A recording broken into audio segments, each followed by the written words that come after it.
ቢብሮ በጣም እግዚአብሔርን ብቻ አሁንም እንደዛ እላለሁ የለመደብኝ ነውና ፈጣሪ ይጠብቀ ማለት በዚህ አጋጣሚ ብቻ ብዙ ነገር እንዲገባን አድርጋቸዋል። ብዙ ነገር እንድንረዳ ማለት ይሄ የተፈጠረው ነገር ለብዙ ሰዎች መዳን ሆኗል። ሳናቀው ብዙ መንገድ ሄደን ነበር እስከዛሬ። አሁን ላይ ግን አንድ ፈጣሪን አንድ አምላክን ለሱም እንድንገዛ አድርጋችኋል። እናመሰግናለን።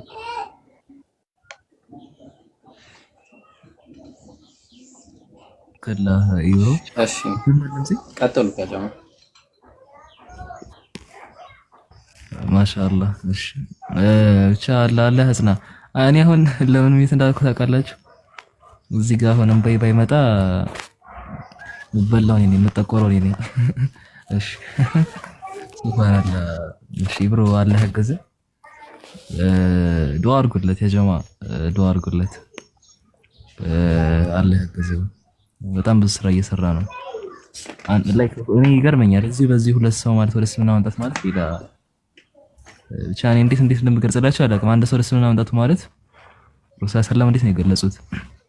በቀይ ግመል ነው የገለጹትና ለአንድ ሰው ቀይ ግመል ገዝቶ እንደመስጠት ነው ብለዋል። ቀይ ግመል ማለት በጣም ውድ ነገር ነው፣ አረቦች ዘንድ በተለይ በጣም ውድ ነገር ነውና ሱብሃንአላህ አላህ ያጽናቸው። ሌሎችም እንግዲህ ወደዚህ አህመድ አንተንም በጣም አመሰግናለሁ። እሺ ብራዘር አንተንም በጣም ብዙ ጊዜ አይቻለሁ። በእውነት አንዳንድ የምታረጋቸው ነገሮች ምናምን ነገር እነሱ ጋር እንትን በቃ አላህ ነፃ ሆነ ጭንቅላቱን ፍሪ አድርጎ ለሚረዳ ሰው ወደ አንድ ሳይድ የግድ እኔ አንተ እንትን ስለሆንክ አንተ ዝም ብዬ መከተል የለብኝም። ገብቶሃል? የሆነ ነገር መረዳት መቻል አገናዛቢ ሰው መሆን አለብህ። ገብቶሃል? እና አህመድ አንተንም በጣም አመሰግናለሁ። ብዙ አይቻለሁ። ብቻ የእናንተ ተጽዕኖ በጣም ትልቅ ነው፣ በጣም ማለት ነው። ማሻአላህ። እሺ ቻጎ ስም ላውጣለህ ወይ ኢብሮዬ? ስም ላውጣለህ? መልካም። እሺ ማሻአላህ። ያው ቻሌንጁ የሙሐመድ ስለሆነ ሰለላሁ ዐለይሂ ወሰለም ያው ሙሐመድ ብትባል ደስ ይለኛል። ፍቃደኛ ከሆንክ ማለት ነው። ካልሆነ እንቀይራለን፣ ችግር የለውም። መልካም። አይ ደስ እንዳለክ። ማሻአላህ። ሙሐመድ በጣም አሪፍ ስም ነው። አህመድም የእሳቸው ስም ነው። ነቢያችን ሰለላሁ ዐለይሂ ወሰለም ወኢነከ ለዐላ ኹሉቅን ዐዚም እንደተባለው አንተ በታላቅ ስነ ምግባር ላይ ነህ የተባሉት ብርቅዬ የሰው አይነታ የሆኑት ነቢያችን ሰለላሁ ዐለይሂ ወሰለም የእሳቸውን ስም መያዝ ማለት ቀላል ነገር አይደለምና ሙሐመድ መባል ትልቅ ክብር ነው። ወላሂ ነው የምላችሁ። ስለዚህ ማሻአላህ እንኳን ደስ አላችሁ ወንድሞቼ። ዛሬ የንጽህናው መንገድ ላይ አንድ አምላክን በብቸኝነት የማምለክ እውነተኛው መንገድ ላይ መገኘት ማለት ወላሂ ከጀሃነም እሳት ርቆ ጀነት መግባት ማለት ሱብሃንአላህ። ጋይስ ኦንሊ ሁለት ነገሮች ብቻ ናቸው ያሉት፣ ሁለት ነገር ብቻ። አንዱ ጀሃነም ሲሆን ሌላው ጀነት ነው። በቃ ከዚህ በኋላ አዕራፍ የሚባል ነገር የለም። መካከለኛው ላይ ልሁን የሚባል ነገር የለም። መካከል ላይ ሆኜ በጀነትና በጀሃነም መካከል ልቀመጥ የለም፣ ወላሂ የለም። ያለው አንድና አንድ ምንድነው? ብቸኛ ነገር ወይ ጀነት ነው የምገባው ወይ ጀሃነም ነው የምገባው። እና ቅድም በጣም ስሜታ ያረገኝ ነገር እስከዛሬ ድረስ በነበሩት ውይይቶችና በነበረው ነገር ላይ ወላሂ ነው የምላችሁ ሙስሊሞች መቼም እንዳትሰለቹ፣ ወላሂ ነው የምላችሁ መቼም እንዳትሰለቹ። አንሰልች። እኛ የምንናገራት እያንዳንዷ ነገር በእነሱ ልብ ላይ ትልቅ ቦታ አላት። ምክንያቱም አላህ ምን አለ? ፈዘኪር ኢነማ አንተ ሙዘኪር ለስተ ዐለይሂም ቢሙሰይጢር አለ። ፈዘኪር አስታውሳለ። አንተ አስገዳጅ አይደለም፣ ማስታወስ ብቻ ነው ያንተ ስራ። ምክንያቱም አላህ የሚመራውን ልብ አዋቂ ነው። አንተ ስታስታውስ ከዛ በኋላ ልቡ ላይ የሚፈጥረው ነገር የአላህ ስራ ነው እሱ። ፈዘኪር ቢልቁርአን መን የኻፉ ወዒድ አለ። በቁርአን አስጠንቅቅ። የዛን ቀን የአላህ ስብሐነሁ ወተዓላን በቃ የመጨረሻውን ጉዳይ አስመልክቶ ለሚሰጋ ሰው፣ ለሚጠነቀቅ ሰው በቁርአን ብቻ ነው የምታስታውሰው። በነቢያችን ሰለላሁ ዐለይሂ ወሰለም ሐዲስ ነው የምታስታውሰው። ወላሂ እስልምና የነጻነት እምነት ነው። እስልምና የአእምሮ እረፍት ነው። አእምሮህ አርፎ ነው የምተኛው። መቼም ቢሆን መሰቃየት። ምክንያቱም ሰው አምላክ ሆኗል አትልም፣ አትጨናነቅ። መጽሐፍ ተበርዟል ምናምን አትልም። ምንም የሚያጨናነቀ ነገር የለም። ምንድነው በቃ ትልቅ ነገር አለ። እሱ አንድ አምላክን በብቸኝነት ማምለክ። ሱብሃንአላህ፣ በብቸኝነት አጋር የለው፣ ልጅ የለው፣ ምን የለው፣ ምንም የሌለው አምላክ አላህ ሱብሃነሁ ወተዓላ። ስለዚህ ይሄንን አምላክ ማምለክ በራሱ ትልቅ ረፍት ነው። እንኳን ወደዚህ እስልምና መራችሁ። ወላሂ አላህ ይጠብቃችሁ። ከዚህ በኋላ ሁላችንንም አላህ ይጠብቀን እና ሌሎች ክርስቲያኖችም ካላችሁ ወላሂ ብዬ ነው የምነግራችሁ አላህ ሱብሓነሁ ወተዓላ ባሪያዎቹን ወላ የርዳ ሊዒባዲሂ አልኩፍር ብሏል።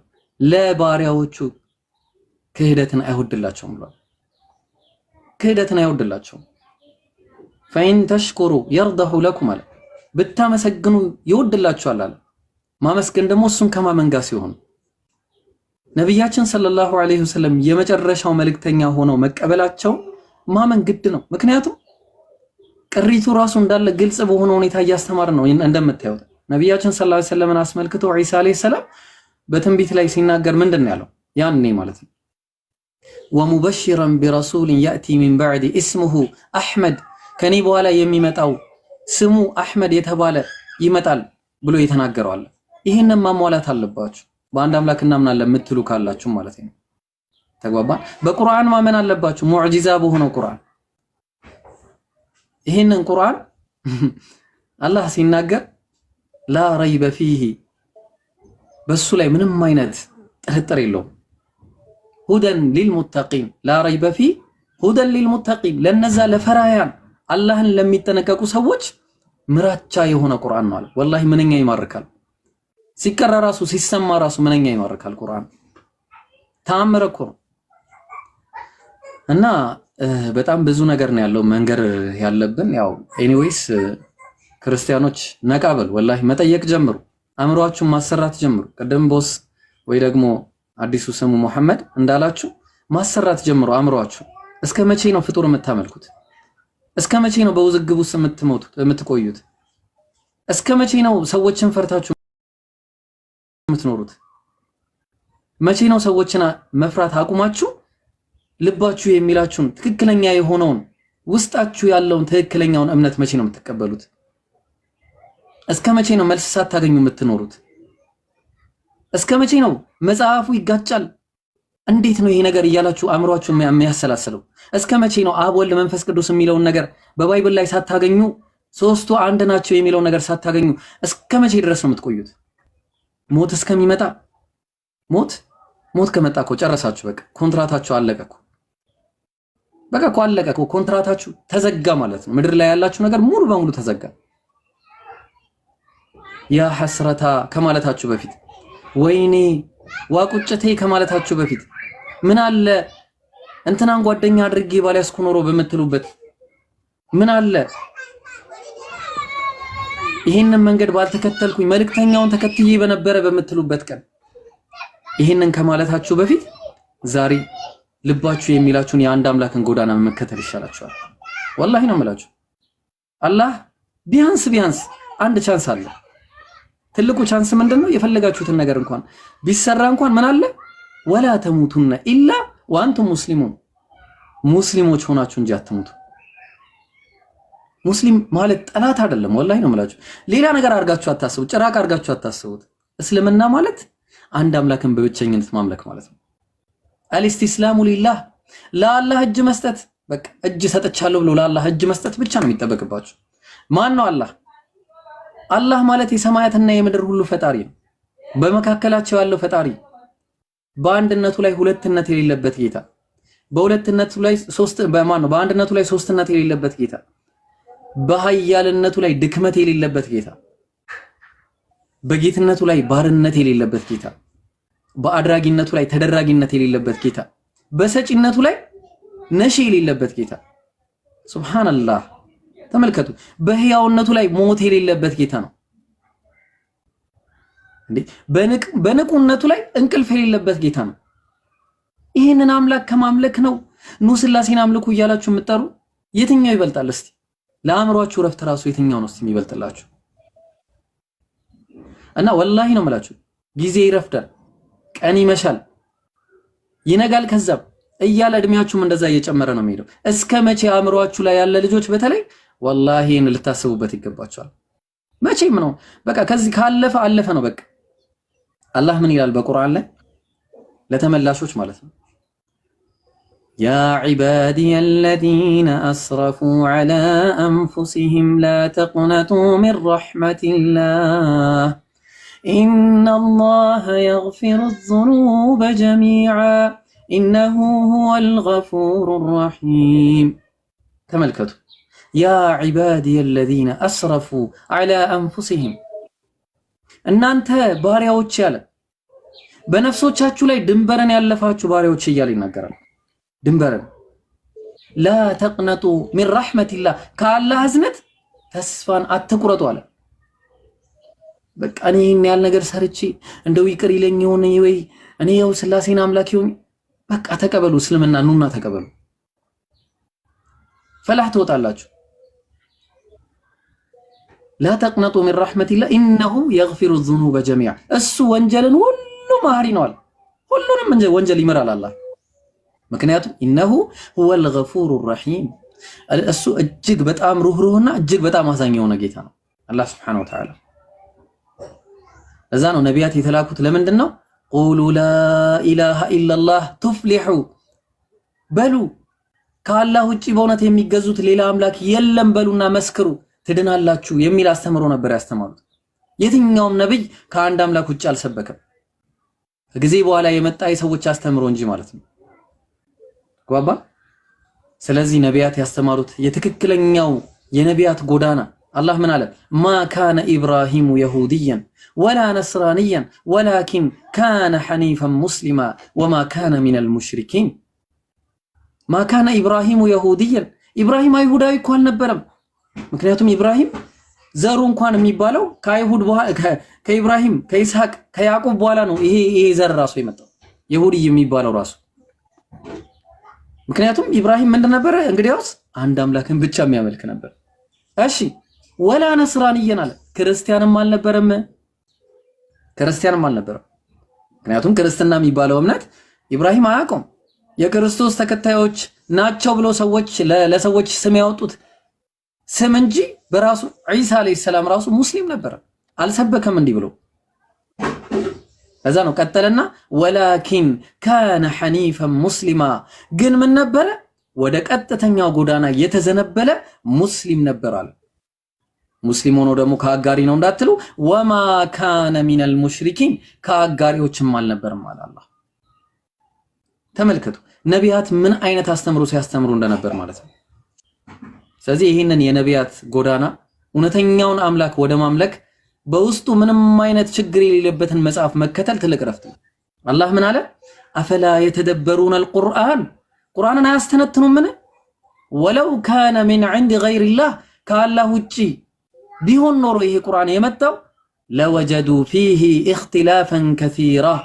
በውስጡ ብዙ መለያየትን ባገኙበት ነበር አለ ሱብሃንአላህ እውነት ነው ወላሂ ግን ከማን ነው ተንዚሉ ሚን ረቢል ዓለሚን ከዓለማቱ ጌታ ከሆነው ከአላህ ነው የወረደው ማለት ነው እዛ ነው ምንም አይነት ችግር የሌለበት ማለት ነው ምንም አይነት ችግር የሌለበት ከጥበቦች ሁሉ ትልቅ ጥበብ ነው ውስጡ ያለው አላህ ሲናገር እስቲ ተመልከቱ ይሄንን ለምሳሌ ወለቀድ የሰርና القرآن للذكر فهل من مدكر እንደዚህ ብሎ ቻሌንጅ ያቀርባል እንዴ እስቲ አንድ መጽሐፍ እስቲ በርግጥ ቁርአንን በአእምሮ ለመሸምደድ እኔ ገራ አድርጌዋለሁ እስቲ የሚሞክራለን ይላል አላህ ዓለማችን ላይ እኮ ብቸኛው መጽሐፍ ሙሉ በሙሉ ቢቃጠል ብቸኛው መጽሐፍ ተመልሶ የሚጻፍ መጽሐፍ ቢኖር ምንድነው ቁርአን ብቻ ለምን ኢን ሚሊየንስ ማለት ነው ከ20 ሚሊዮን እስከ 30 ሚሊዮን የሚሆኑ ሰዎች በአእምሮአቸው አፍዘውታል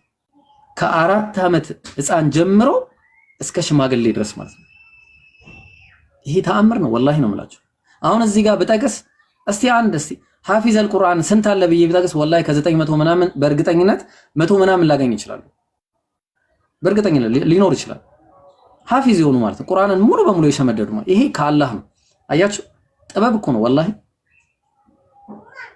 ይሄንን ጥበብ መከተል ይበልጣል ወይስ ያው ተመልከቱ። አሁን አንድ አሳይቶኛል አንድ ሰው ይሄን ጥበብ መከተል ይበልጣል ወላ የትኛው? ወይስ በቃ ስላሴ እያሉ ተወዘጋግበው መደመር ይበልጣል? እስቲ እንትና እንዲህ ቦታ እንዲህ ተብሏል፣ እንትና እንዲህ ተብሏል፣ እንዲህ ቦታ እንዲህ እንደገና መጽሐፉን ስታዩት እንትና እንዲህ እድሜው እንዲህ ነበረ፣ እዚህ ላይ ሳይናቲከስ ኮዴክስ ቫቲካነስ ምናምን ኦሪጂናል ማኑስክሪፕቱ የለም። እንደገና ደግሞ ካሉም ያሉት እነማን ናቸው? እነ ፓፒረስ 51 ማን 52 ከፓፒረስ 1 እስከ ፓፒረስ 185 ያሉት እነሱም በጥስጣሽ ፍራግመንቶች ናቸው። ከማን ጋይስ እንዴት ነው የምታስቡት? የትኛውን መንገድ ነው ጎዳና የምመርጡት? እና በጣም ከባድ ነው። እና ወደ እስልምና አንጠራችኋለን ሁላችሁንም ማለት ነው። እንኳን ደስ ያላችሁ ወንድሞቼ። ሁለት ሙሐመዶችን ዛሬ አላህ ሰጥቶናል። አልሐምዱሊላህ ረቢል ዓለሚን። ለዓለማቱ ጌታ ለአላህ ምስጋና ይገባል። አልሐምዱሊላህ ወንድሞቼ። ያስኩባችሁ አህመድ ኢማም አሊ ማለት የምትፈልጉት ካላችሁ አባ ጫላም አይ ቲንክ ኮምፓራቲቭ ላይ የሚሰራ ይመስለኛል እንትን ባለልም እናንተም ካላችሁ መቀጠል ትችላላችሁ። በተለይ እስልምና ላይ አንዳንድ ነገር ብትሉ ኢንሻአላህ ካላችሁ ማለት ነው። እና ቸጎ መሐመድ ያው ሁለታችሁ መሐመድ ስለሆናችሁ በውስጥ አናግረኝ ኢንሻአላህ ትምህርት አስገባለሁ። እሺ ከዛ ያለውን ነገር እኔ ኢብሬ ከይቅርታ ጋር ምናልባት መናገር ከተቻለ ላስፈቅድህና ተናገር። ቴክ ዩር ታይም። መልካም። ምን አለ መሰለህ አእምሮ ራሱ በትክክል መስራት የሚችለው የፈጠረውን አምላክ በትክክል ሲያውቅ ብቻ ነው። ምናልባት ኔቸራችንን ከገባን ማለት ነው። እኔ አሁን ለብዙ ጊዜ በቃ አንዱን ኤክስ አንዱን ራይት የማድረግ የመምህራን ገጸ ባህሪ በመተወን ህይወትን በግድ ከመላመድ አንጻር የነበረው ትግል ዛሬ ዘርማንዘሩ ሲነቀል ወይም ሲጠፋ በጣም ደስ ነው ያለኝ። ምክንያቱም አእምሮ የፈጠረውን ፈጣሪ ካወቀ እንዴት እንደፈጠረን እኛ አናውቅም አይደለ? ግን ፈጥሮናል፣ አክሴፕት እናደርጋለን። ይህን ምንም ጥርጥር የለውም። ነገር ግን የተፈጠርንበት አውድ ሊገለጥልን የሚችለው እሱን በቀጥታ መረዳት ስንችል፣ አፈጣጠራችንን እርስ በራስ በመተባበር ስንገልጠው በዛን ሰዓት የሚገርም እውቀት የሚገርም ጥበብ። አንድ ጊዜ አስታውሳለሁ 11 እና 12 ስማር ሂስትሪ ላይ የእስልምና ስም ያላቸው ስሞች አሉና ሂስትሪ ላይ ምናልባት የተማራችሁ ካላችሁ ማለት ነው 2007 ነው የጨረስኩት እኔ እና እውቀታቸው ምናምን ሲባል እንዴ ቆይ ክርስቲያን የሆኑት ሂሳቡ ሜዲሲን ላይ ምናምን ላይ ምንም ይጠቀስ የለም። ግን እነዚህ ሰዎች ከፈጣሪ ካልሆኑ እንዴት ተገለጠላቸው የሚል ጥያቄ ጠይቃለሁ። ገብቶሃል አይደለ? እንግዲህ የዛሬ ስንት ዓመት ማለት ነው ጥያቄዎችን ጠይቅ ነበር በራሴ እና ምን ልላችሁ ፈልጌ ነው በአጠቃላይ አእምሮ ፈጣሪውን ካገኘ ፈጣሪ ለሰው የሰጠውን ነገር ይገለጥለታል፣ ይገባዋል፣ ሰላምን ማስፈን ይችላል። ስለዚህ በዚህ ነገር ላይ ከመወዛገብ ከውዝግብ ወጥተን ወደ ግባችን ወደ ተፈጥሯዊ ማንነታችን ተመልሰን ህይወታችንን ብናጣጥም የበለጠ ምድር ትፈካለች፣ ምድር ትስቃለች የሚል ሐሳቦችን ለማንጸባረቅ ነው። ቴንኪው በጣም ጀዛከላህ ኸይር ወንድሜ፣ አላህ ይጠብቃችሁ ሁለታችሁንም። ማሻአላህ ጥሩ አስተያየትና ሐሳብ ነው ያቀረብከው። አልሐምዱሊላህ ከዚህ በኋላ ለብዙ ክርስቲያኖች የሂዳያ ሰበብ እንደምትሆኑ አልጠራጠርም። ያው መጀመሪያ ግን የምታደርጉት እስልምና ትልቅ መጀመሪያ የሚናገረው ነገር መሰለ ኢቅራ ነው የሚለው ገና ወህይ ሲመጣ ራሱ ኢቅራ ቢስሚ ረቢከ الذي خلق አንብብ ነው በቃ የመጀመሪያው ነገር። ስለ ቀለም ነው የሚያወራው ራሱ ምን አለ ኢቅራ ቢስሚ ረቢከ الذي خلق ያ በፈጠረህ ጌታ ስም አንብብ። خلق الانسان من علق ተግባባን። خلق الانسان من علق اقرأ وربك الأكرم الذي علم بالقلم على بقلم يستمر يسون لج بسكريبتو يستمر على علم الإنسان ما لم يعلم يما كون يا يستمرون جيت هياري نجار سلزي تلقو نجار بس لمنا ممر سلزي شاقو محمدنا بوس محمد ولدتاتشم إن شاء الله تكرتاتشم يهونو مجمرة قرآن يمكرات መሰረታዊ ነገሮችን ከዚህ አሁን ካሉት ባሻገር ኢንሻአላህ መማር ነው። ሌላ በተረፈ በስልክ ጥያቄዎች ካሉ ኤኒ ጥያቄ መጠያየቅ እንችላለን። ማሻአላህ አላህ ይጠብቃችሁ። አሁን በውስጥ ደግሞ አናግሩኝ እሺ። ሁለታችሁም ዝም ብላችሁ ሃይ ሃይ በሉኝ እንዳረሳው ማለት ነው። አረሳውም ሲጀመር። እሺ ቦስ ምን አልክ? እሺ ብሮዬ በቃ አመሰግናለሁ ልልህ ነው። በቃ አላህ ይጠብቃችሁ እናንተንም እኛንም አላህ ይጠብቃል። አሚን አሚን አሚን። በቃ አመሰግናለሁ። በውስጥ ኃይል አለው። በቃ ብቻ በጣም ደስ ብሎኛል። እሺ በጣም እሺ። እኔም በጣም ደስ ብሎኛል ወላሂ። እንኳን አላህ ከጀሃነም እሳት አዳናችሁ። ጽናቱን አላህ ይስጣችሁ። ለሁላችንም ይስጠናል። እሺ አሁን እንትን ማለት ሰላም ወአለይኩም ሰላም ወራህመቱላህ ቢንት ሙስሊም ቸጉ አናግሬ ማለት ነው። እልክልሃለሁ አሁን እንትን ማስገባሃለሁ ግሩፕ አስገብ ኢንሻአላህ። ፎሎ አድርጌሃለሁ። እሺ እጽፍልሃለሁ መልስልኝ። ቢንት ሙስሊም ነኝ። ማሻአላህ ሞዴሬተሮች ደግሞ አስገቡኝ እሺ። ኡስታዙ ሄድ እኮ ማታ ነግሯችኋል አይደለ? ሻዳ ሲኖር ሁሌ ማስገባት ተብላችኋልና እኔም ቲክቶክ የከፈትኩት ለዚህ አማናዬን ለመወጣት ነውና አስገቡኝ። ሻዳ ሲኖር ብቻ እኔ ፎሎ አታድርጉኝ። ሻዳ ያለበት ብቻ ቦታ ሸር አድርጉልኝ። ይሄን ነው ለማለት የፈለኩትና የምታስወጡ ሰዎች እንትብሁ። አይ ችግር የለውም ኢንሻአላህ። ከዚህ በኋላ አስገቧት እሺ። ስትመጣ ሻዳ ሲኖር አስገቧት። ዛህራ ከሌለች ሁለቱም ቢኖርም ችግር የለውም። እሺ ኢብሮዬ ያሉትን አንዳንድ ስርዓቶች ማን ነው በቴሌግራም ወይም ደግሞ በኢሞ በስነ ስርዓቱ ማሳየት የሚችሉ ሰዎችን አሳይን አድርገ በጣም ጥሩሽ በዛ እንድንገናኝ ነው። በጣም ነው የምናመሰግነው። እሺ እሺ በቴሌግራም እናወራለን። በውስጥ እልክልሃለሁ ቁጥሬን፣ አለበለዚያም ያንተን ትሰጠኛለህ። ችግር የለም። መልካም እሺ። እኔ ነው ሃይ ማለት እንዳረሰ ጀዛከላህ። ሁላችሁም አፉ በሉኝ ያው ስለተናገርኳችሁ። ችግር የለውም። እሺ አይ ኸይር። እሺ አሁን ወደ ምን እንሄዳለን መሰላችሁ? ክርስቲያኖችን አስገቧቸው። ቅድም ገብቶ የነበረው እንዲያውቁን አስገቡት። ወለዚ አርሰለ ረሱለሁ ቢልሁዳ ወዲኒል ሐቅ ሊዩዝሂረሁ ዐለ ዲን ኩሊህ ወለው ከሪሀል ካፊሩን። ወላሂ ካዲያን ቢጠሉ ራሱ ማለት ነው ከፍ ያደርገዋል። የገባ ሰው አለ ግን እኔ ነጭ ነው የሚታየኝ። ሳላህ ግን ከላይ ሲገባ ይቻላል። ሰላም አለይኩም ሳላህ አላየሁትም። አያችሁ ሰላህን ያስገባው ማለት ነው። ሰላህዲን እሺ አይደለም ሺደንና አንጾኪያ እሺ ሺደን ነው የሚለው። እንዴት ዋላችሁ? ሰላም ነው? አየን። ክርስቲያን ነው ሙስሊም? ክርስቲያን ነኝ። ደህና ናቸው? መጀመሪያ ቤት ስትቀበል እንደዛ ነው እንዴ? ቀጥታ ወደ ሃይማኖት ነው የምጠይቀኝ? ሰላም ታተቀበል ዴግ እሺ ደህና ነኝ አልሐምዱሊላህ። ሰላም ነው? እንዴት ነው? አለው እግዚአብሔር ይመስገን ሰላም ነኝ አልሐምዱሊላህ። አለን እሺ እስቲ አንዳንድ ነገር ልጠይቅህ ይቻላል? ስንት አምላክ ነው የምታመልከው ሼዳንዬ? አንድ አምላክ። አንዱ አምላክ ሞቷል? አንድ አምላክ አይሞትም። መስቀሉ ላይ የሞተው ማን ነው? የአምላኩ ቃል በስጋ ሲገለጽ እንጂ አምላክ አይደለም የሞተው። አምላክ በባህሪው አይሞትም እኮ። አምላክ አልሞተም። ያው የሞተው ሰው ነው ማለት ነው። ሰው ብቻ ደግሞ አልነበረም። ኦኬ፣ ስለዚህ ሰው አምላክም ሞቷል ማለት ነው። አይ አምላክ በባህሪው አይሞትም። እሺ የሞተው ሰው ነው አምላክ ነው? እሺ ሰውም አምላክም ተብሎ በኦርቶዶክስ ተዋህዶ አይለይም።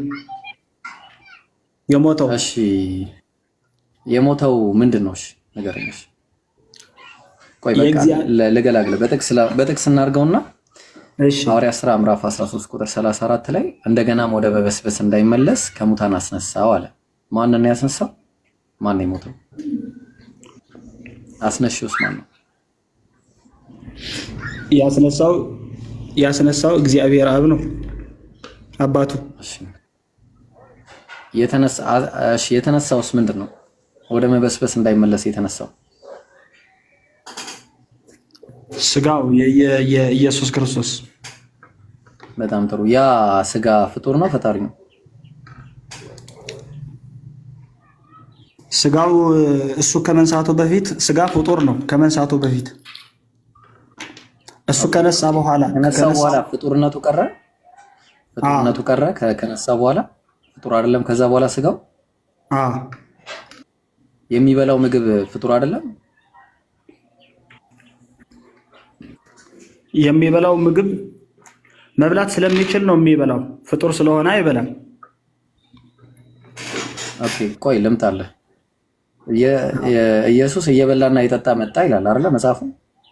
አዎ ይበላል፣ ይጠጣል፣ ሰርግም ይጠራም ነበር። ትክክል እኮ ነህ። እሺ ሉቃስ 2:52 ላይ በጥበብና በቁመት በሞገስም በእግዚአብሔርና በሰዎች ፊት ያድግ ነበር አለ። ሲያድግ የነበረው እየበላ ነው?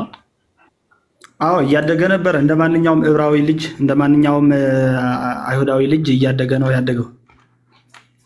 ሰውነቱ ሲያድግ በምንድን ነበር የሚገነባው? እኛ ምግብ እንደምንበላው ምግብ ይበላል። በጣም ጥሩ። ያ ምግብ ፍጡር ነው ፈጣሪ ነው? ምግቡ ፍጡር ነው። ምግብ ፈጣሪ አይደለም። ስለዚህ በፍጡር የተገነባ ሰውነት ፍጡር ነው ማለት ነው? ሊባል አይችልም። እሺ ፈጣሪ ነው? አዎ ፈጣሪ ነው። ኢየሱስ ክርስቶስ ፈጣሪ ነው። የሞተውስ ፈጣሪ ነው? አይ ፈጣሪነት ለአምላክ ነው ባህሪው የሚቀጠለው እኮ። የሞተው ምንድን ነው? የሞተው የኢየሱስ ክርስቶስ የተባለው የእግዚአብሔር አብ ቃል ስጋ ሲነሳ ነው። ፈጣሪ ነው። እሱ ፍጡር ነው ፈጣሪ ነው? የሞተው ማን? ኢየሱስ ክርስቶስ። የሞተው ስጋ ፍጡር ነው ፈጣሪ ነው? ፍጡርም ፈጣሪ ነው የሚባለው ፍጡር ሊባል አይችልም። ስለዚህ እሺ ፍጡር ካልሆነ ፈጣሪም ካልሆነ ምንድን ነው? ኢየሱስ ክርስቶስ ይባላል። አሁን ለምሳሌ ኢየሱስ አገባኝ። ቆይ አይደለም እንደዛ አይደለም እንዴ? እሺ ደንዬ ስም እኮ ነው አሁን የጠቀስከኝ። እኔ ምንድን ነው ያልኩህ እኮ ፍጡር ወይ ፈጣሪ ማን ነው አላልኩም። ወይ ፍጡር ወይ ፈጣሪ ካልሆነ ታዲያ ምንድን ነው? ወይ ፍጡር ወይ ፈጣሪ ካልሆነ ምንድን ነው የሚለው በቃል ነበረ። ቃሉ በስጋ ሲገለጽ ነው ምንነቱ እኮ። ቃሉ ፍጡር ነው ፈጣሪ ነው? ቃሉ ፍጡር አይደለም ፈጣሪ ነው። የፈጣሪ ቃል ስለሆነ የሞተው ቃል ነው ስጋ ነው? ኧረ ቃል አይሞትም። የሞተው በስጋው ስጋ ነው። እሺ ስጋው የሞተው ስጋ ስለዚህ ፈጣሪ አይደለም ማለት ነው? አይደለም። ስለዚህ ፍጡር ነው። የሞተ ስጋ ፈጣሪ አይደለም። ስጋ እኮ ፈጣሪ አይደለም። የሞተው ስጋ ፈጣሪ አይደለም፣ ግን ስጋው ፈጣሪ ካልሆነ ፍጡር ነው ማለት ነው። አይ ኢየሱስ ክርስቶስ ስጋዬ ብሎ ሲለው ከዛ በኋላ ኖ ሞር በቃ ከዛ በኋላ ተለይቶ በስጋ ሊጠራ አይችልም፣ በአምላክነትም ብቻ ሊጠራ አይችልም። ከዛ በኋላ እኮ ፍጡር ወፈጣሪ ይባላል አይደለ? በግዕዙ ፍጡር ወፈጣሪ ይባላል። ማን? ኢየሱስ ፍጡር ወፈጣሪ ይባላል? አይባልም። ኦኬ ፍጡር ወፈጣሪ አይባልም? አይባልም። ኢየሱስ ክርስቶስ ከተዋህዶ በኋላ ፍጡር ወፈጣሪ ብሎ ፍጡርነቱ ቀርቶ ነበር? ቆይሽ ባጭሩ ፍጡርነቱ ቀርቶ ነበር? ፍጡርነቱና ፈጣሪነቱ አልተደበላለቁም። ኢየሱስ ክርስቶስ ቀርቶ ነበር ወይ ነው? ሸይጣን ፍጡርነቱ ቀረ? ፍጡርነቱ ቀረ? ኢየሱስ ከነሳው በኋላ ስጋውን ከነሳው በኋላ ፍጡርነቱ ቀረ? ለምን ይበላል ታዲያ? ለምን ይበላል? ስለበላ ፍጡር ነው ሊያስብለው አይችልም። ይበላል። በቃ ይበላል። ባህሪው ነው። የፍጡር ባህሪ ነው እሱ። አይ እንደዛ አይደለም። ለምን ሞተሽ? ለምን እኛን ሊያድነን? አይ ምክንያቱን አይደለም የጠየቅኩት፣ ስለ ባህሪ ነው እያወራ ያለሁት። ለምን ሞተ ስለ አምላክ በባህሪው አይሞትም አይደለ? ፍጡር ደግሞ በባህሪ ይሞታል። ስለዚህ የሞተው ፍጡር ስለሆነ ነው ወይስ ፈጣሪ ስለሆነ ነው የሞተው? አይደለም። ፍጡርም ፈጣሪም ስለሆነም አይደለም ወደ ሞት ያደረሰው እሱ። በፍጡርና በፈጣሪ መሀል ያለ ምን አለ ንገረኝ። ፈጣሪ ወይ ፍጡር የሚባለው ነው ዓለማችን ላይ ያለው ወይ ፈጣሪ ነው? ከሁለቱ ውጭ አለ? ከሁለቱም ውጭ የለም። ግን ኢየሱስ ክርስቶስ ከሁለቱ አንዱን ምረጥ። የኢየሱስ ስጋ ፍጡር ወይ ፈጣሪ? የትኛው ፍጡር ወይስ ፈጣሪ? ምረጥ ከሁለቱ አንዱ። ይኸውልህ ስጋው ከመዋሃዱ በፊት ከሰው ልጆች አይደል የወሰደው? ስጋው ፍጡር ነው። ስጋው ግን ከተዋሃደው በኋላ አላሁ አክበር መለኮት የተዋሃደው ስጋ ስለሆነ ስለዚህ ፍጡር ነው። ስጋው የተዋሃደው ስጋ ነው። ኢብራሂም እየሰማኸኝ አይደለም? እሺ ከተዋህዶ በኋላ ፍጡር አይባልም ነው በቃ አንተ። አዎ ለምሳሌ እኮ ምሳሌውን ማስረዳት እችላለሁ። ይገባኛል፣ ችግር የለውም። ብዙ ጊዜ ስለቆየሁበት ይገባኛል። እሺ ኢየሱስ አምላኬ የሚለው ምን ለማለት ፈልጎ ነው? አዎ የባህሪ አባቱን አምላኬ ብሎ ይጠራል። ምክንያቱም ማን ነው የሚጠራው? ጠሪው ማን ነው? ኢየሱስ ክርስቶስ። አምላኬ ብሎ የሚጠራው ቃል ነው ስጋ ነው? አምላኬ ብሎ የሚጠራው በስጋ የተገለጠ አይደለም እኮ። ስጋው ነው አምላክ ነው እዛ ጋር ቃል ነው ወይስ ስጋ ነው እየጠራ ያለው አምላኬ እያለ? አምላኬ ብሎ የሚጠራው እግዚአብሔርን አብን ነው፣ በስጋ የተገለጸ አምላኩን አይደለም እኮ። ማን ነው የሚጠራው? ማን ነው? ስጋ ነው ቃል ነው የሚጠራው? በኢየሱስ ክርስቶስ ውስጥ ነው እያልከኝ ያለው? ኢየሱስ ነው ጠሪው ስጋም። ስለዚህ እግዚአብሔርን አምላኬ እያለ ይጠራል? እግዚአብሔርን ነው አምላኬ እያለ የሚጠራው ወይስ ስጋ ነው አምላኬ እያለ የሚጠራው? እግዚአብሔር ነው አምላኬ ብሎ የሚጠራው። እግዚአብሔር አምላክ አለው? አዎ አለው። ራሱ የትኛው ነው ዋናው አምላክ? ዋናው አምላክ የሚባል የለም ራሱ። እሺ የትኛው ነው? ሼደን በጣም ከባድ ነው እንደዚህ አይነት እምነት። እሺ ይቅርታ ግን ይቅርታ። አይ ኧረ ችግር የለም። አምላኬ እያለ የሚጠራው ማንን ነው? ኢየሱስ የባህሪ አባቱ። ባህሪ ማለት ህልውናቸው ነው። የባህሪ አባቱ እግዚአብሔር አብን። እሺ እግዚአብሔር አብ። ጥሩ። እግዚአብሔር አብ ለኢየሱስ አምላኩ ነው? አዎ ኢየሱስ ክርስቶስ በምድር ሲመላለስ ራሱን በገዛ ፈቃዱ እንደ ሰው ገድቦ ስለነበረ አምላኬ ብሎ ምድር ላይ ከሄደ በኋላስ አሁንማ በአባቱ ቀኝ ነው ቁጭ ያለው። ስለዚህ እኩል ይፈርዳል። አሁን አምላኬ አይልም ከሄደ በኋላ። አይ ከሄደ በኋላ አይደለም። አሁን የመሬቱ ምህረት ስላላለቀ አይልም። የመሬቱ ምህረት ስላላለቀ አሁን አምላኬ አይልም። ተው አይልም። እሺ ላሳየ መረጃ ልስጥህ ትችላለህ። ዮሐንስ ራእይ ላይ አምላኬ እያለ ይጠራል ኢየሱስ። ላሳየ በቃ እሺ ላሳየህ መረጃ። እሺ በጣም ጥሩ። ጥሩ ኮንቨርሴሽን ነው። ማሻአላህ ጥሩ ኮንቨርሴሽን ነው። ግን በጣም ከባድ ነው እንደዚህ አምላክ አለው ማለት በጣም በእውነቱ እኔ ገና እንቀጥላለን። ብዙ ነገር አለ። እሺ ኦኬ ምዕራፍ 3 ምን አለ መሰለህ? ራዕየ ዮሐንስ ምዕራፍ 3 ቁጥር 2 ላይ ስራህን በአምላኬ ፊት ፍጹም ሆኖ አላገኘሁትምና የነቃሁን እያለ ይናገራል ኢየሱስ ማለት ነው። ይላል እኮ አልኩህ። ታዲያ ካለ እኮ በቃ አምላክ አለው ማለት ነው ባጭሩ። አሁንም አምላክ አለው። አምላኩ ማን ነው? እንደዛ አይደለም። ኢየሱስ ክርስቶስ እስካሁን ከሰራቸው ስራዎች የመስቀል ድህነት ሳይጨምር ሌላ ግን የቀረው ብዙ ለፍርድ የሚመጣበት አለ። ስለዚህ እኛ ጋር ሁሉ ላስገዛለት ይገዛል። ሼደንዬ ሁሉ ላስገዛለት ይገዛል። አዎ ይገዛል። አንተ የሚገዛው ነው የምታመልከው ወይስ ገዢውን ነው የምታመልከው? አይ በፈቃዱ እኮ ነው ገዢው እያስገዛው ያለው። ተገዥም እየተገዛለት ያለው በፈቃድ ነው። አሁን የእርከን ጉዳይ ሳይሆን የፈቃድ ጉዳይ ነው። ሁሉ በሁሉ ይሆን ዘንድ በዚያን ጊዜ ሁሉ ላስገዛለት ደግሞ ይገዛል አለ። አዎ ግን የፈጠረበት አይደል? እሺ ጥሩ። አሁን በቃ ጥያቄ ሰፋ እናድርገውና ምን እናደርጋለን መሰለህ? አንድ አምላክ ብቻ ነው ያለው? አንዱ አምላክ ተወልዷል? አምላክ በአምላክነቱ አይወለድም። ባህሪው አይደለም ይሄ። በባህሪ ደረጃ ስትገልጠው የአምላክ መወለድን አይወለድም። እሺ መቼ የስንት ውልደት አለው? 2 ልደት አለው። አንደኛው መቼ ነው የተወለደው? ይሄ ዓለም ከመፈጠሩ በፊት የባህሪ ልደት ነው። እሱ የስጋ መወለድ መረጃ አለ። አዎ እሺ ዳዊት በመዝሙሩ ወለድኩ ከእንከርስ እምቅድመ ኮከበ ጽባህ ይለዋል። ማለት ከአጥቢያ ኮከብ በፊት ወለድኩ ይላል። ከአጥቢያ ኮከብ በፊት። እሺ ጥሩ። ስለዚህ ከአጥቢያ ኮከብ በፊት በምንድን ነው የወለደው? ከምንድን ነው የወለደው? ከሆድ ነው የወለደው። ከአጥቢያ ኮከብ በፊት ከሆድ ነው አይደል የወለደው? ከምን ወለደው? ከማን ሆድ ነው የወለደው? ከማን ሆድ ነው የወለደው? ኖ ከሆድ አይደለም የወለደው፣ የባህሪ ልደት ነው እሱ። ቆይ መጽሐፉ የሚለውን ቆርጠን የነገርከኝ አንድ ጊዜ። አሁን እያልከኝ ያለው ማለት ነው ምን አለ መሰለህ? ቆይ ጥቅሱን ላምጣልህ አንድ ጊዜ። እሺ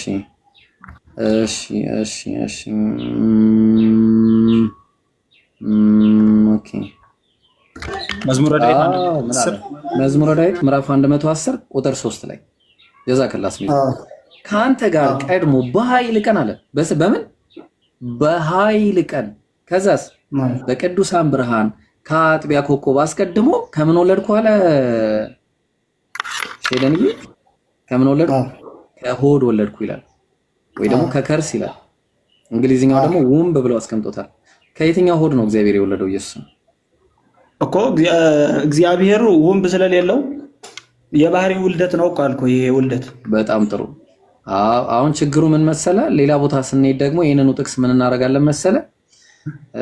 የሚያጠናክርልን ደግሞ ጥቅስ አለ እዚሁ። አሁን ስንመጣ ለምሳሌ የታለ እዛው መዝሙረ ዳዊት ምዕራፍ 22 ቁጥር 9 ላይ አንተ ግን ከሆድ አውጥተኸኛልና አለ አይደል? የቅድሙና ይሄ አንድ ነው አይደል? እንደ ሼደን ከሆድ አውጥተኸኛልና አይደል? በጣም በእናቴ ጡትም ሳለው በአንተ ታመንኩ አለ። ሆድ የተባለው የማን ጡት ነው? አይ ጥቅስ ቦታው ይለያያል። አሁን እኮ አው ነው አልከኝ አይደለም? ቦታው ይለያያል። ይሄ ዳዊት ስለራሱ የሚናገረውና ስለሚያጠቡና ስለሌሎች ልደቶች እያወራ ነው። እኔ ቅድም የገለጽኩት ጉድ ፈላ ውለድ በሚለው ኧረ ለኢየሱስም ያገለግላል እንዴ? ተው እንጂ ምን ሆነ ነው? አይ እኔ እንግዲህ በተማርኩት መሰረት ነው የነገርኩህና ካገለገለ አይደለም። አይ ወይ አጥናው ቼክ ታደርገዋለህ። እሺ ከማህፀን ጀምሮ በአንተ ላይ ተጣልኳል። ከእናቴ ወር ጀምረህ አንተ አምላኬ ነህ አለ። ከእናቴ ወር ጀምሮ ማለት ነው። ስለዚህ እየተናገረው ያለው ኢየሱስ ነው። እሺ ጥሩ። አሁን ምን እናደርጋለን መሰለህ? ከመላእክት አንተ ልጄ ነህ እኔ ዛሬ ወለድኩ ያለው መቼ ነው? የትኛው ውልደት ነው?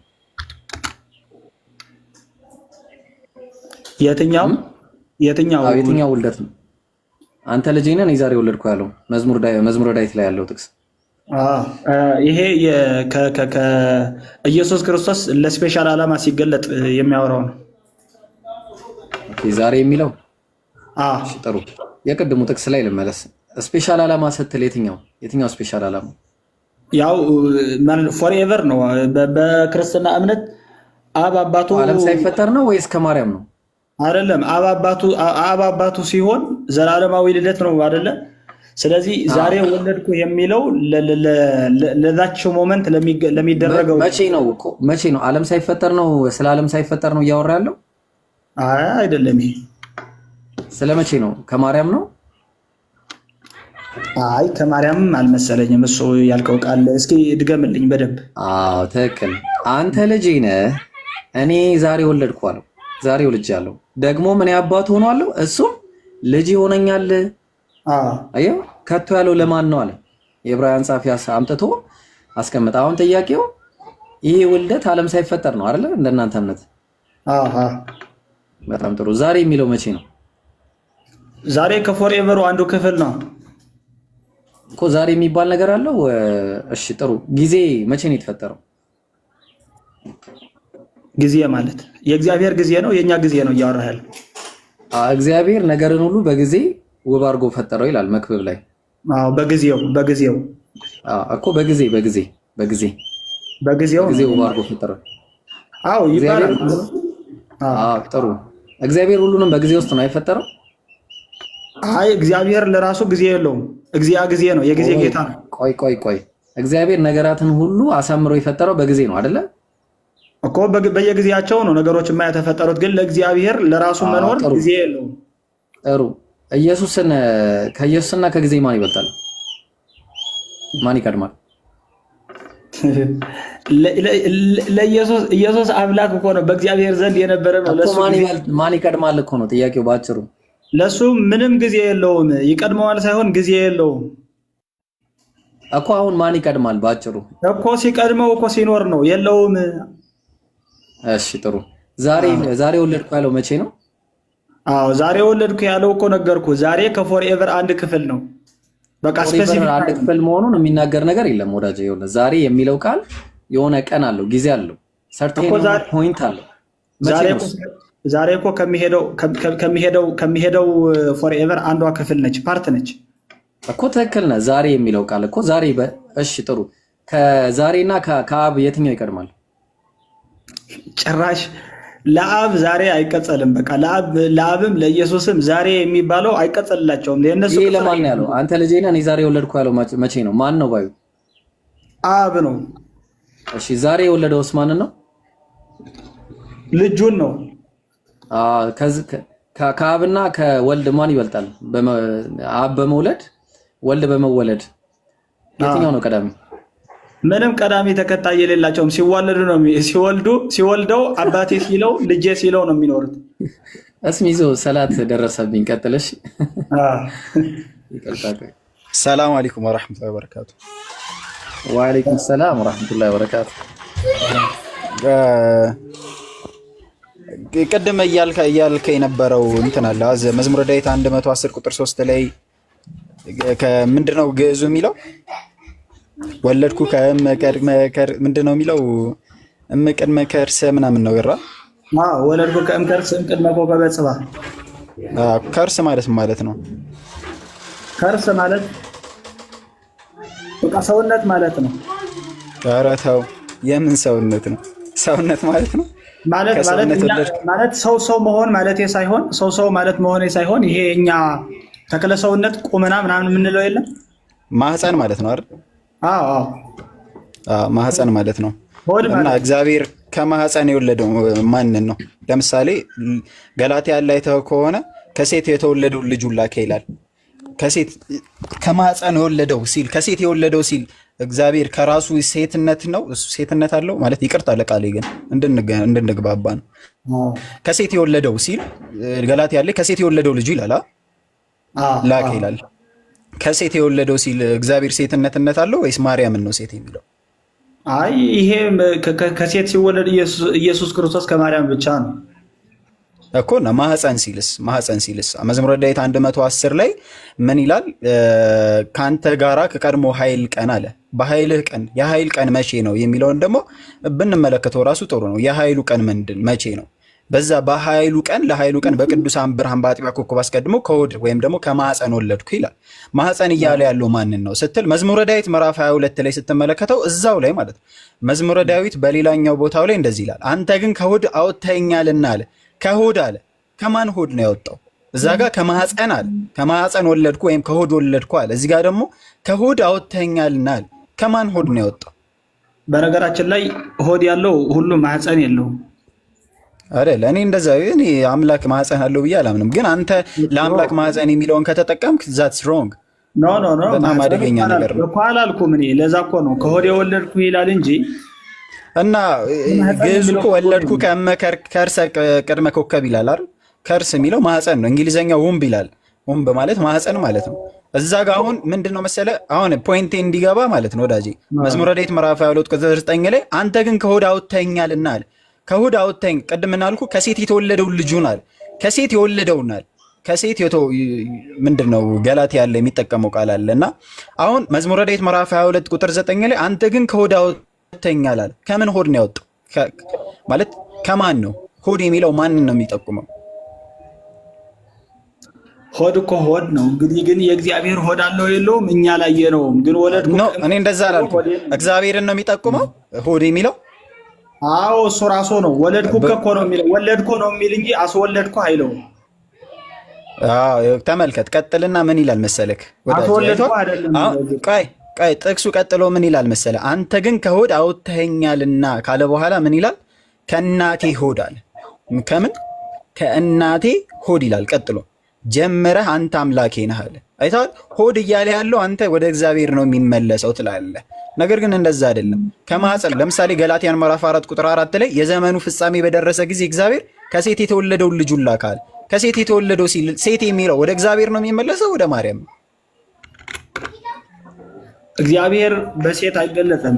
ስለዚህ ይሄ ከሴት የተወለደውን የተባለው ከሴት የተወለደው ኢየሱስ ክርስቶስ በቃሉ በአካል ሲገለጥልን ነው እያወራ ያለው። በቃ እኮ ይሄም እያልኩ ያለሁት አንተ ከሆድ አውጥተኸኛል አለ። አሁን ወደ ራሱ በሚመስል መልኩ ከዘመኑ ፍጻሜ በደረሰ ጊዜ እግዚአብሔር ከሴት የተወለደውን ልጁን ላከ።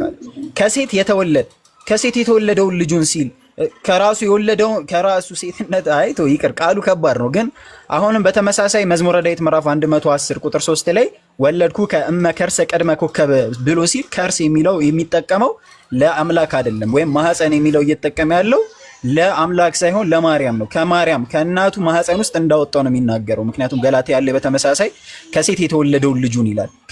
ከምንድን ነው የወለደው? ከሴት ነው የወለደው።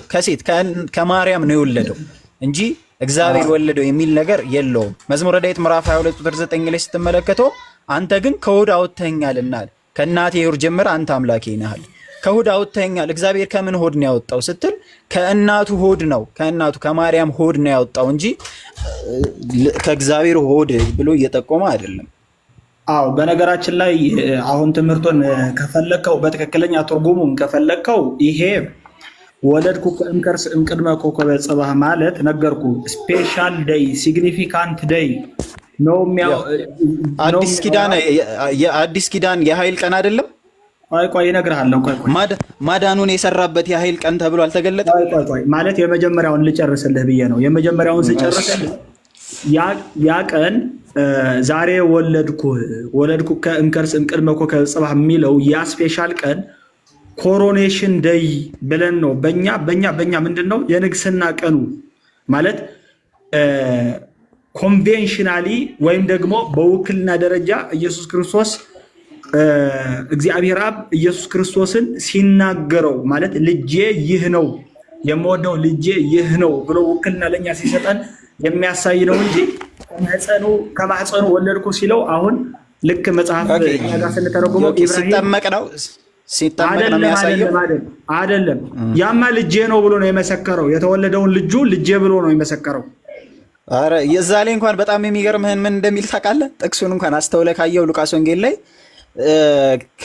የመረጥኩት ልጄ ይሄ ነው እርሱን ስሙት ነው የሚለው። የመረጥኩት ለልጅነት ራሱ ተመርጦ ነው። አይታል አምላክ ከባድ ነው። አይታል ስማ እሱማ ብያለሁ እኮ እኔ እያልኩ ያለው ሰምተኛል።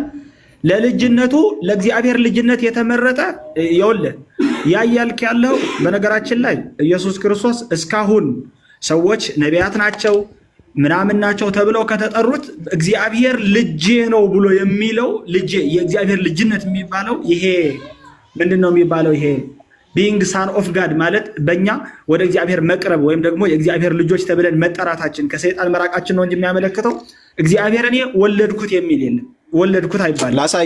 ላሳያ እሺ አምጣልኝ ላሳይክ። የወለደህን ይለዋል። የወለደህን አምላክ። እሺ በጣም ጥሩ ላሳይክ። በጣም የሚገርመ መጽሐፍ ቅዱስ ላይ የወለደህ ማለት ራሱ የተለያየ ትርጉም አለው። ዘዳግም ምዕራፍ 32 ቁጥር 15 ላይ ተመልከተው። ዘዳግም ምዕራፍ 32 ቁጥር 15 ላይ አንዴ ስልጣን ካለኝ ላስፈው ራሴ ማስፋት አልችልም። አንድ ያስፉኝ አንድ ስልጣን ያላችሁ ዘዳግም ምዕራፍ 32 ወለድኩ ማለት በራሱ እኮ ፈጠርኩ ማለት ነው። ለምሳሌ ተራሮች ሳይወለዱ ይላል። ተራሮች ሳይወለዱ ማለት ምን ማለት ነው? ተራሮች ሳይፈጠሩ ማለት ነው። በተመሳሳይ የወለደ ተብሎ የተገለጸ ላሳይ። ዘዳግም ምዕራፍ 32 ቁጥር 15 ላይ ተመልከተው። እየተከታተልክ ነው? እሺ ስላሰፋኝ እዚሁ ልንገር። ዘዳግም እንደዚህ ይላል። ዘዳግም ምዕራፍ 32 ቁጥር 15 ላይ ይሽሩም ወፈረ ረገጠ፣ ወፈረም ደነደነም፣ ሰባም ፈረጠመንም፣ እግዚአብሔርም ተወ፣ የመድኃኒቱን አምላክ ናቀ አለ። የምኑን አምላክ? የመድኃኒቱን አምላክ ተዋለ።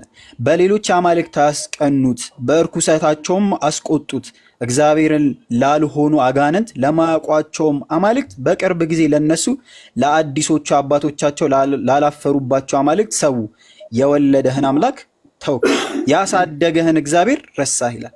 እግዚአብሔር ምን አለ? የወለደህን አለ። ወልዶታል እንዴ?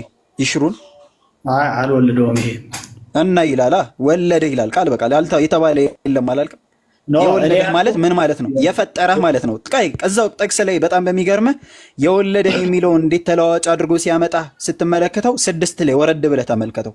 6 ላይ ምን ይላል መሰለክ? ዘዳግም ምዕራፍ 32 ቁጥር 6 ላይ ደንቆሮ በልሃተኛ ለሆነ ሕዝብ ሆይ ለእግዚአብሔርን ትመልሳለህ የገዛ አባትህ አለ። አባትህ የሚለውን ያዝልኝ። አባትህ ማለት ምን ማለት ነው? ቆይ ተመልከተው። የገዛ አባትህ አይደለምን? የፈጠረህና ያጸና እርሱ አይደለምን ይላል። አባት ማለት የፈጠረና የሰራ ማለት ነው። የወለደህ ማለት ደግሞ ያስገኘህ ማለት ነው። ይኸው የወለደህ ብሎ ተጠቅሞታል። ሰለሞንን በሊትራሊ እርሱ ልጄ ነው ብሎ እንደተናገሩ ታውቃለህ? ሰለሞንን አንደኛ ዜና መዋዕል ላይ ከተመለከትከው እርሱ ልጄ ነው፣ እንደውም ቢያጠፋ የሰው ልጆች በሚቀጡበት መቅጫ ቀጠዋለሁ ብሎ የተናገረበት ለሰለሞን ማለት እርሱ ልጄ ነው ብሎ ተናግሯል። አዎ የእግዚአብሔር ልጅነት እኮ ሁላችንም አለ። አይ በአንድ በተናጠል አልተነገረም አላልከኝ እኮ? የእግዚአብሔር ልጅነት እኮ ሁላችንም አለን። የኢየሱስ ክርስቶስ ልደት ከዚህ እኮ ኢየሱስ በአዲስ ኪዳን የበኩር ልጅ ነው ወይም ደግሞ አንድያ ልጅ ነው። ለምሳሌ እስራኤል የበኩር ልጅ ተብሏል። የበኩር ልጅ ማለት ምን ማለት ነው? የበኩር ልጅ ማለት የመጀመሪያ ልጅ ማለት ነው። ነገር ግን እስራኤል የበኩር ልጅ ብቸኛው ልጁ ነበረ ብለን ስንል አልነበረም። ለምሳሌ ሌሎችም የበኩር ልጅ ተብለው ተገልጸዋል። ገብተዋል? የበኩር ልጅ ተብለው ሌሎችም ተገልጸዋል። ነገር ግን ለአዲስ ኪዳን ኢየሱስ አንድያ ልጅ ነው ወይም ደግሞ የበኩር ልጅ ነው። ገብተዋል? ለምሳሌ ማን ነው? ይስሐቅ የበኩር ልጅ ተብሏል እንደ መጽሐፍ ቅዱስ። የአብርሃም የበኩር ልጅ ነው አለክ ይሰማል ድምጼ? ይስሐቅ የበኩር ልጅ ተብሏል። አዎ የበኩር ልጁ ነው።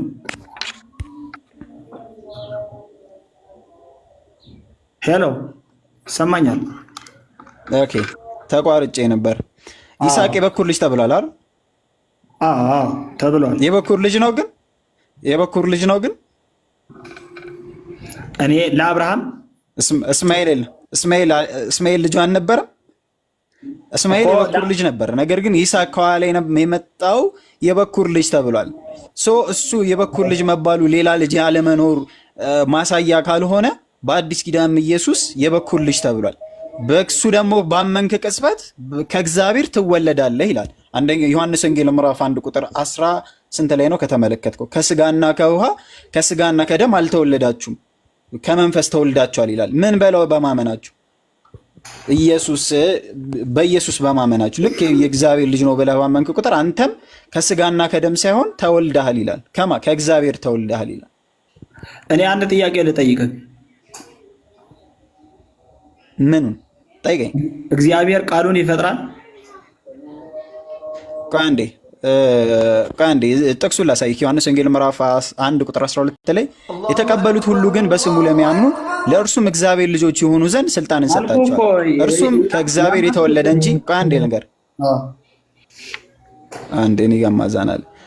እርሱም ከእግዚአብሔር ተወለዱ እንጂ ከደም ወይም ከስጋ ፍቃድ ወይም ከወንድ ፍቃድ አልተወለዱም ማለት እኮ ትክክል ነህ እኮ ይወለዳል። እርሱ የመጀመሪያ የሆነው በእርሱ በማመን የእግዚአብሔር ልጅ ይኮን ዘንድ ለአዲስ ኪዳን የመጀመሪያ ልጅ ሆነ። እኔ እየሰማኸኝ ነው እንጂ እየሰማኸኝ ከሆነ በኢየሱስ ቃሉን ይፈጥራል ይበላልከኝ አይደለም። የእግዚአብሔር ልጅነት የሚባለው እኛ በስጋና በደም ተወልደን እንደምናገኘው የሰው ልጅነት አይደለም ለማለት ነው። ይሄ ሲጀመር እያወራን የነበረው እኮ ስለ መውለድ ነው። ከኢየሱስ ውጭ ወለድኩ ያለ የለም፣ ተወለደ የሚል የለም አልከኝ። ዘዳግም ምዕራፍ 32 ቁጥር 18 ላይ የወለደህን አምላክ ይላል። እሱን አሳየው አይደል? እሺ ጥሩ። እኔ ደግሞ ነገርኩህ። ስለዚህ ይባላል ተራራ እንኳን ተብሏል። ተራራ እንኳን እኮ እኔ ደግሞ ነገርኩህ፣ ኮረብቶችና ተራሮች ሳይፈጠሩ። እሺ ስማኝ፣ እኔ ደግሞ ነገርኩህ። ዓለማትን በፈጠረበት ከዚህ እግዚአብሔር ወልዶ ወይም ደግሞ እግዚአብሔር ልጄ ነው ብሎ ዓለማትን የፈጠረበት ሰው አለ? የቱን ዓለም? የቱን ዓለም? የቱን ዓለም የሚለው የተለያየ ትርጉም ይዞ ይመጣል በመጽሐፍ ቅዱስ ውስጥ። ለምሳሌ እናንተ ከዚህ ዓለም አይደላችሁ። መጽሐፍ ቅዱስ ላይ ዓለም የሚለው የተለያየ ትርጉሞችን ይዞ ይመጣል። የትኛውን ዓለም ማለት የፈለግከው? ይሄ እግዚአብሔር የፈጠረው። ቆይ ግን ርዕሳችን ግን ሺፍት እንዳያደርግ ወዳጅ፣ ስምህ ማን ነው? ሺደን። ኦኬ ሺደን ወዳጅ፣ ርዕሳችን ሺፍት እንዳያደርግ ግን አምላክን ለመውለዱ ወይም ደግሞ አምላክ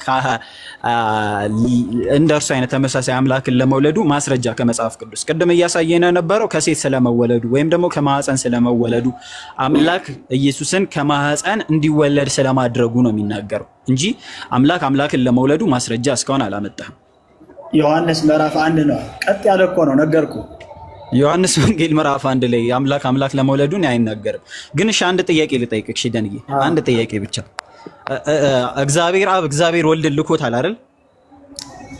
አዎ ልኮታል። ቃሉን ላከ። የላከው አምላክነቱን ነው ወይስ ደግሞ ሰውነቱን የላከው? ማን ነው? እግዚአብሔር አብ የላከው ቃሉን ነው የላከው እኮ። ቃሉ አምላክ ነው አይደል? አዎ ኢየሱስ ሲናገር ላኪ ከመልእክተኛው አይበልጥም ይላል። እግዚአብሔር አብ ከእግዚአብሔር ወልድ ይበልጣል ማለት ነው? አይ ነገርኩ እኮ ላኪና ተላኪ አንድ አይደሉም ብሏል ኢየሱስ። ኢየሱስ ክርስቶስ በስጋ እዚህ ምድር ላይ ሲመላለስ ራሱን በገዛ ፈቃዱ እንደኛ ለማድረግ ወደደ። አምላክነቱንም በጣም ሺደን አሁን ልብ ብላችሁ ከሆነ አስቀድሜ ምንድን ነው የጠየቅኩት? የላከው አምላክነቱን ነው ወይስ ደግሞ ስጋውን ነው የላከው ብዬ ጠየቅኩት። ከዛ በኋላ ቃሉን ነው አለኝ። ቃሉስ አምላክ ነው አይደለ ስለው አዎ አለኝ። ስለዚህ የተላከው ምንድን ነው? አምላክ ነው የተላከው ማለት ነው። አምላክን ልኳል ማለት ነው። ስለዚህ ላኪውና ተላኪ አለ ማለት ነው። ላኪው ግን ከመልእክተኛው አይበልጥም፣ መልእክተኛም ከላኪው አይበልጥም ብሎ ኢየሱስ ተናግሯል። ስለዚህ እግዚአብሔር አብ የላከው ወልድን ከመላኩ አንጻር ይበለጣል ማለት ነው። ወልድ እግዚአብሔር አብ ደግሞ ይበልጣል ከመላኩ አንጻር። አሁን ስጋ እንዳትለኝ፣ ምክንያቱም አስቀድሜ ምንድን ነው የጠየቅኩ? ምኑን የላከው? ስጋውን የላከው ወይስ አምላክነቱን የላከው አልኩ። አንተ አይብሮ ራስህን አስፋ። አምላክነቱን የላከው ወይስ ደግሞ ቃሉን ነው የላከው እኮ። ቃሉስ አምላክ አይደለም እኮ። ቃሉ አምላክ ነው እኮ። በቃ ኢብሮ ይፈርደናል። አንድ ኢብሮ ተመልከት። የሰራነው አርጊውመንት ምንድን ነው? አምላክ መልእክተኛ ልኳል። የላከው ግን ሰውነቱን ነው ወይስ ደግሞ አምላክነቱን ነው የላከው ብዬ ስለው ቃሉን ነው አለኝ። ቃሉ ምንድን ነው? አምላክ ነው። ስለዚህ አምላክ የላከው አምላክን ነው እንጂ ስጋን አይደለም። ከስጋው በፊት አምላክን ልኳል። እግዚአብሔር አብ እግዚአብሔር ወልድን ልኮታል።